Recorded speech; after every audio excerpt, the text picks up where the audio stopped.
Hai guys, welcome. Bismillahirrahmanirrahim. Assalamualaikum warahmatullahi wabarakatuh. Alhamdulillahirrabbilalamin. Assalatu wassalamu ala asyrafil anbiya'i wal mursalin Sayyidina Muhammadin wa ala alihi wa ashabihi ajma'in, amma ba'd. Segala puji hanya milik Allah subhanahu wa ta'ala. Salawat serta salam kepada Nabiullah Muhammad sallallahu alaihi wasallam. Sebelumnya, kenalin nama aku Dewi Ashari dengan NIM 21102030021 dari Prodi Pengembangan Masyarakat Islam, Fakultas Dakwah dan Komunikasi, UIN Sunan Kalijaga, Yogyakarta. Oke, pada kesempatan kali ini aku akan sedikit membahas tentang pemuliaan martabat manusia. So, let's talk about pemuliaan martabat manusia. Oke teman-teman, seperti yang kita ketahui bahwa manusia merupakan makhluk yang telah dimuliakan oleh Allah Subhanahu wa Ta'ala dan diciptakan dalam bentuk yang sempurna dengan komponen yang lengkap, yaitu jasad, ruh, dan juga akal. Nah, berkat dari potensi akal inilah manusia mampu menciptakan karya yang dapat membantu menunjang keberlangsungan hidupnya. Selain itu, manusia juga dipasrahkan oleh Allah Subhanahu wa Ta'ala sebagai pemimpin atau khalifah di muka bumi ini. Nah, atas dasar pemuliaan inilah Islam sangat menekankan penjagaan terhadap martabat manusia dalam berbagai aspek. Selain itu, Islam juga sangat memperhatikan kebutuhan-kebutuhan manusia, baik itu yang bersifat primer, sekunder, maupun tersier. Dan juga di dalam Al-Quran ini, dalam Al-Quran dan hadis ada banyak aturan yang diatur oleh agama kita. Banyak diantaranya adalah berupa pengarahan kepada manusia untuk mencapai kemaslahatan hidupnya, baik itu dalam pemenuhan kebutuhannya pribadi maupun kebutuhan orang lain. Nah, pemahaman dan pengajaran-pengajaran agama Islam yang baik akan mengantarkan manusia ke dalam kehidupan yang tentram dan juga penuh dengan kedamaian. Nah, walaupun teman-teman sekalian, di realitas masyarakat saat ini tuh justru sangat banyak yang bertentangan dengan ajaran-ajaran agama Islam dan juga pasal-pasal mengenai HAM atau hak asasi manusia. Banyak kasus-kasus yang bisa kita temui saat ini, kasus-kasus yang berupa pelanggaran terhadap ancaman terhadap nyawa manusia. Contohnya misalnya perkelahian atau yang paling parahnya adalah pembunuhan. Nah, jelas-jelas di dalam agama Islam perlindungan terhadap nyawa manusia itu sangat-sangat dijaga oleh agama kita. Nah, hal-hal seperti inilah mengapa martabat manusia dan hak asasi manusia harus kita tegakkan seadil-adilnya. Sebelum melanjutkan, apa sih martabat dan hak asasi manusia itu? Ayo kita bahas. Oke teman-teman, pada umumnya martabat adalah harga diri dan hakikat manusia yang meliputi hak asasi manusia.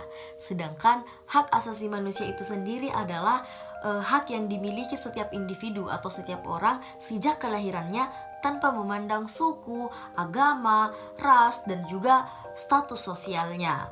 Nah, pada hakikatnya hak asasi manusia itu sendiri adalah upaya untuk menjaga eksistensi manusia dalam menjaga keseimbangan antara kepentingan perorangan atau individu dengan kepentingan umum. Nah, begitupun dengan upaya dalam melindungi, menjunjung tinggi, dan melaksanakan yang namanya hak asasi manusia adalah kewajiban dan tanggung jawab kita bersama, yaitu kita sendiri, individu, pemerintah, baik itu aparatur sipil maupun militer, dan juga tentunya negara kita, teman-teman. Nah, selanjutnya kita akan bahas nih tentang ayat Al-Quran yang membahas tentang pemuliaan martabat manusia. Berikut, mari kita bahas. Salah satu ayat Al-Quran yang menunjukkan pemuliaan martabat manusia adalah Quran Surah Al-Isra ayat 70. Qala Allah Ta'ala fi kitabil karim wa laqad karramna bani Adam wa hamalnahum fil barri wal bahri wa razaqnahum min thayyibati wa faddalnahum ala katsirin mimman khalaqna tafdila, yang artinya, Dan sesungguhnya telah kami muliakan anak-anak Adam. Kami angkut mereka di daratan dan di lautan. Kami beri mereka rezeki dari yang baik-baik. Dan kami lebihkan mereka dengan kelebihan yang sempurna atas kebanyakan makhluk yang telah kami ciptakan. Adapun tafsir menurut Quraisy Shihab mengenai ayat ini adalah, sungguh kami telah memuliakan anak cucu Adam dengan bentuk tubuh yang bagus, kemampuan berbicara, dan kebebasan memilih. Mereka kami berikan kemuliaan dan kekuatan jika mereka memenuhi kami. Mereka kami angkat di daratan melalui hewan, dan kami angkut pula mereka di lautan melalui kapal-kapal. Mereka juga kami berikan rezeki berbagai kenikmatan. Sesungguhnya kami benar-benar telah melebihkan mereka dengan akal pikiran atas kebanyakan makhluk lain yang kami ciptakan. Dari beberapa penafsiran mengenai ayat ini dapat ditemukan 4 keistimewaan manusia yang telah dianugerahkan oleh Allah Subhanahu wa taala. Di antaranya, yang pertama, sungguh kami telah muliakan Bani Adam.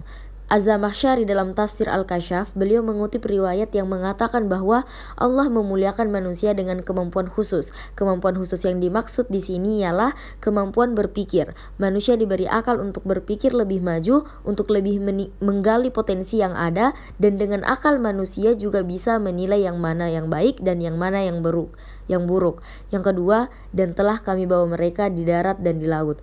Riwayat Ibnu Abbas yang kemudian dikutip oleh Ar-Razi mengatakan bahwa Allah membawa manusia melintasi keduanya dengan ragam kendaraan. Seperti sekarang, zaman Rasulullah, unta sebagai kendaraan di daratan, dan dengan akalnya manusia bisa mengembangkan potensinya untuk membuat perahu dan kapal sebagai transportasi di lautan.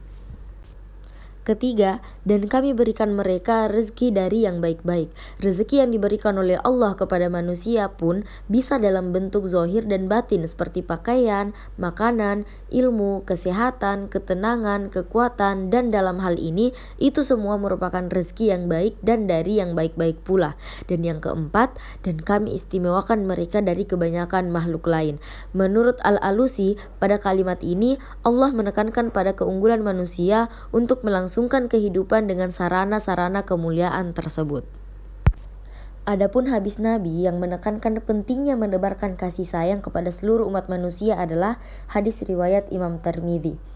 An Abdillah bin Amr qala Rasulullah sallallahu alaihi wasallam, ar-rahimuna yarhumuhur rahman, arhamu man fil ardi yarhamukum man fis sama. Ar-rahimu syujanatun minar rahmani faman wasolaha wasolahullah wa man qata'aha qata'ahullah.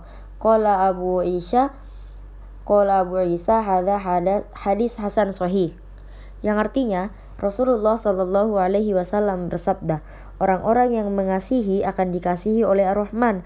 Berkasih sayanglah kepada siapapun yang ada di bumi, niscaya yang ada di langit akan mengasihi kalian. Lafaz Ar-Rahman atau Ar-Rahim atau kasih sayang itu diambil dari lafaz Ar-Rahman. Maka barang siapa yang menyambung tali silaturahmi, niscaya Allah akan menyambungnya dengan rahmatnya. Dan barang siapa yang memutus tali silaturahmi, maka Allah akan memutusnya dari rahmatnya. Berkata Abu Isa, ini merupakan hadis hasan sahih. Dalam hal ini, Imam At-Tibi menjelaskan bahwa manusia harus menebarkan kasih sayang kepada semua jenis makhluk di bumi, baik kepada manusia yang solih ataupun yang maksiat. Bahkan kepada hewan sekalipun, manusia harus tetap memberikan kasih sayangnya. Hal ini merupakan inti ajaran Nabi Muhammad SAW tentang kasih sayang universal yang tidak membedakan latar belakang agama, kedudukan, warna kulit, ataupun jenis kelamin. Oke guys, itulah tadi pembahasan mengenai pemuliaan martabat dan hak asasi manusia. Semoga bermanfaat. Sekian, wabillahi taufiq wassadah. Wassalamualaikum warahmatullahi wabarakatuh. Thanks for watching. Goodbye.